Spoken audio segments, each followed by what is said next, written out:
de la Universitat Autònoma i de l'IDIVAS, que és un centre de recerca que està dins de l'Hospital Clínic. Estem dins de la unitat d'immunol·lèrgia respiratòria i en concret estudiem l'asma. És una malaltia respiratòria crònica que afecta 300 milions de persones a tot el món, o sigui, afecta molta gent, i a més és una malaltia que va en augment a la nostra societat. I el més important de tot és que actualment no hi ha un tractament que la pugui curar, només hi ha tractaments simptomàtics. És important seguir investigant per trobar un tractament. L'asma és una malaltia que el que provoca és una obstrucció de les vies respiratòries que llavors fa que t'ofeguis, fa que tinguis una dificultat respiratòria. Hi ha diferents tipus d'asma. Hi ha asma causada per virus o per exercici o per factors ambientals com la contaminació, el tabac, substàncies al·lèrgiques com la carn de la pols o el pol·len. Aquesta és la causa més freqüent, els al·lèrgens. Perquè us feu una idea, un 80% dels nens que tenen asma de tipus d'aquest, de tipus al·lèrgic. Per això és el tipus d'asma que nosaltres estudiem. Llavors, com ho estudiem? Què fem nosaltres des del laboratori? Com no podem treballar amb individus humans, doncs treballem amb animals i ho fem en concret amb els ratolins, perquè són petits, llavors els podem manipular fàcilment, són econòmics i a més els podem manipular genèticament. Llavors hi ha diferents models d'asma en ratolí i nosaltres el que fem és induir asma amb la carn de la pols, perquè és el que més causa asma en humans. Dins de l'asma el que estudiem en concret és el paper que té una substància que és la prostaglandina E2. És una substància que el nostre propi cos la fabrica i que s'ha vist que pot tenir un efecte antiasmàtic, però no sabem com ho fa, no sabem quins mecanismes fa servir per tenir aquest efecte i llavors el que volem fer és estudiar aquests mecanismes. Com ho fem? Doncs agafem ratolins, els administrem la carn de la pols via nasal durant 10 dies seguits. Al final d'aquest temps obtenim ratolins asmàtics. Llavors al mateix temps els tractem amb prostaglandina E2 per veure si realment la prostaglandina E2 té un efecte antiasmàtic en aquests ratolins.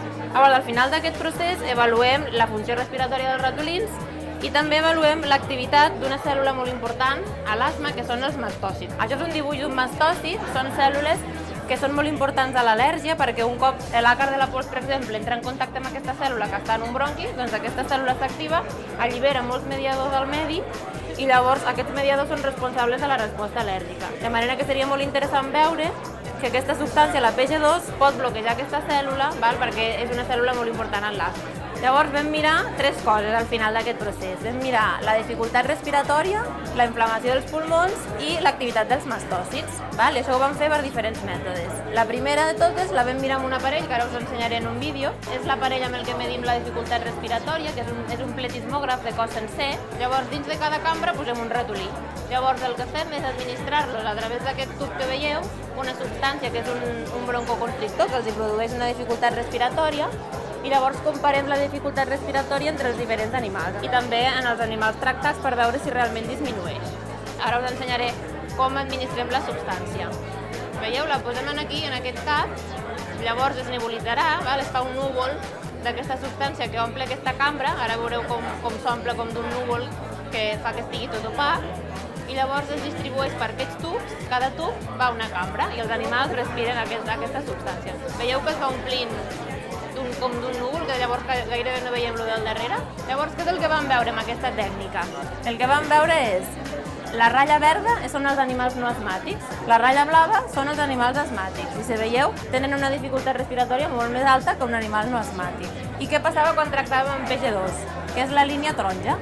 Doncs veiem clarament que la dificultat respiratòria ha disminuït molt. O sigui, realment es confirma que la PG2 té un efecte antiasmàtic en aquest model. El mateix vam veure quan vam mirar la inflamació. Vam veure que un animal asmàtic té una inflamació pulmonar molt més alta que un animal no asmàtic i quan el tractem amb PG2 disminueix molt clarament la inflamació. O sigui que té aquest doble efecte. Aquesta foto és perquè us feu una idea de què veiem en el pulmó. En aquest primer cas veiem un pulmó d'un animal asmàtic.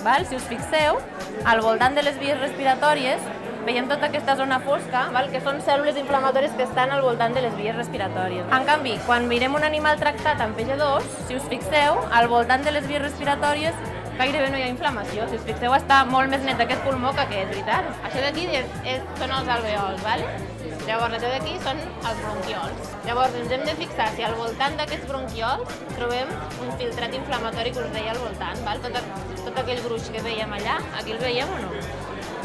Ara us ensenyo una altra imatge i em dieu... En aquest cas que veiem, no? Es veu clarament que que al voltant de la via aèria hi ha un gruix així ben gran de cèl·lula inflamatòria que en l'altre no veiem, veritat? Part d'aquests efectes, la PG2 era capaç d'inhibir aquestes cèl·lules. Confirmava la nostra hipòtesi i podem dir que la PG2 té un efecte antiasmàtic probablement a través de la inhibició d'aquestes cèl·lules. Llavors, el que volem és continuar investigant aquesta línia per poder, a la llarga, trobar un tractament per curar l'asma.